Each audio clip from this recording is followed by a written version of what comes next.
रहमत नगर में जो इमारत की ये हालत हुई है और जो पिलर डैमेज हुआ है, जिसके कारण यहाँ 50 से ज़्यादा परिवार को अब सड़क पे आना पड़ा है। लेकिन कहीं अन्यत्र भी व्यवस्था की गई है, जिसमें एक जादव स्कूल की चर्चा है, मदरसा की चर्चा है।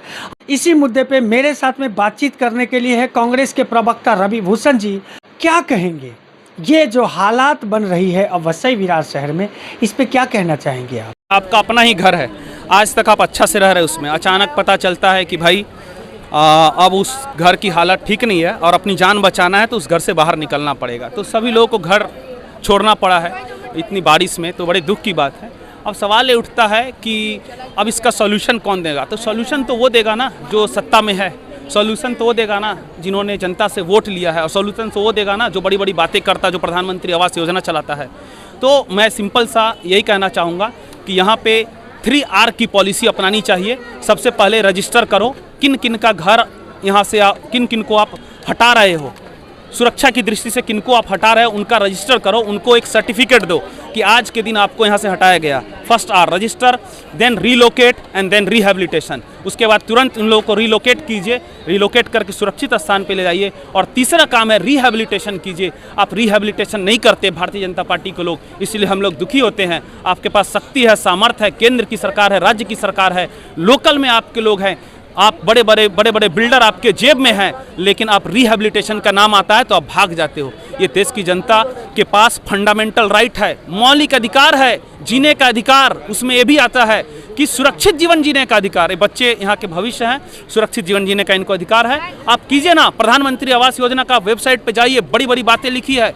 मार्च 2021 तक सबको अपना मकान मिल जाएगा, 2025 आ गया, क्या ऐसी क्या मुसीबत आई है? यहाँ तो सड़कों पे लोग अभी भी रह रहे हैं, जबकि कहीं मदरसा में, कहीं मस्जिदों में व्यवस्था की गई है, कहीं एक जादव स्कूल करके है वहाँ पे भी। अब क्या होगा? ये जो अभी जो सड़क पे रह रहे हैं उनका क्या होना चाहिए? मैं वही बोल रहा हूँ ना कि भारतीय जनता पार्टी आपने बहुत बड़े बड़े काम किए 2014 से, खूब बड़े बड़े आपने बीजेपी का बड़ा कार्यालय खोला। अभी आप इनको वहाँ जगह दीजिए।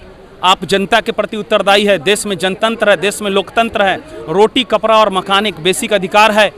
अभी आप यदि अपनी जिम्मेदारी से भाग जाइएगा तो आपको जनता भगोड़ी जनता पार्टी कहेगी। जब भी जरूरत पड़ती है भारतीय जनता पार्टी, भगोड़ी जनता पार्टी भाग जाती है। तो क्या होगा? जिस तरह से मंत्री प्रताप सरनायक आए, उन्होंने रमाबाई अपार्टमेंट का हादसा का जायजा भी लिया और उन्होंने कहा कि यहाँ जो अवैध निर्माण है, लगभग 10,000 से ज़्यादा बिल्डिंग है, उनके लिए क्लस्टर डेवलपमेंट लाया जाएगा। क्या ये योजना लागू होगा?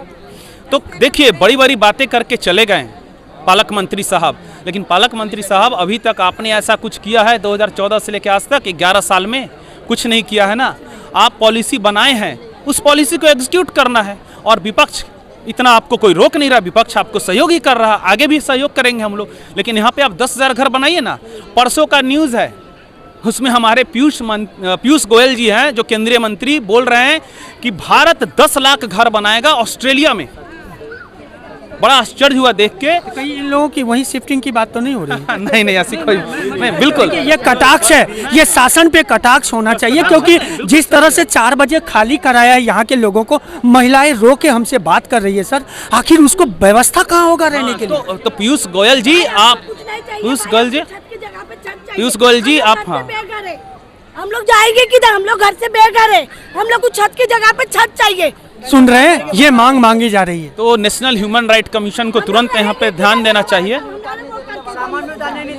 नेशनल ह्यूमन राइट कमीशन को तुरंत यहाँ पे के जो अध्यक्ष हैं, प्रेसिडेंट हैं, चेयरमैन हैं, उनको तुरंत नाला सोपारा में हमें विजिट करना चाहिए और देखना चाहिए कि किस तरह से अमानवीय तरीके से भारी बरसात में, धूप में गरीब बच्चों को, माताओं को, बहनों को उनकी इज्जत बचाना मुश्किल हो रहा। बीच सड़क पे भारतीय जनता पार्टी केंद्र सरकार ने छोड़ दिया है और ये बहुत ही गलत बात है। और इस तरह का भेदभाव वाला रवैया नहीं करना चाहिए। पहली तो बात है कि कभी राजधर्म नहीं निभाते हैं सर। अटल बिहारी वाजपेयी जी ने मोदी जी को सर्टिफिकेट दिया, कभी राजधर्म नहीं निभाते। राजधर्म का मतलब ये है कि देश की सब जनता, हिंदू, मुस्लिम, सिख, ईसाई हमारी नज़र में एक समान है, उसको एक समान हम माने। तो आप राजधर्म निभाइए, आप इन लोगों के रहने की व्यवस्था कीजिए। यदि 10,000 लोग अफेक्टेड हैं तो 10,000 लोगों को रिलोकेट कीजिए, रजिस्ट्रेशन कीजिए। और रिहेबिलिटेशन का क्या प्लान है? प्रधानमंत्री आवास योजना आपने बहुत बड़ी बड़ी बातें लिखी है, यहाँ पे आप कीजिए सर। आपके लिए बहुत अच्छा मौका, नहीं करते हैं तो आप बिल्कुल एक्सपोज हो गए। आप भारतीय बड़का झूठा पार्टी, भारतीय जुमला पार्टी के सिवा अब कुछ नहीं है आप सर। बहुत दुख होता है। आप सबसे बड़े झूठे पार्टी के कहलाओ जाओगे अगर इनकी व्यवस्थाएं नहीं होती है। और ये थे रवि भूषण, सुना ही आपने, कमेंट के माध्यम से ज़रूर बताएं और चैनल को लाइक, सब्सक्राइब और शेयर करना ना भूलें।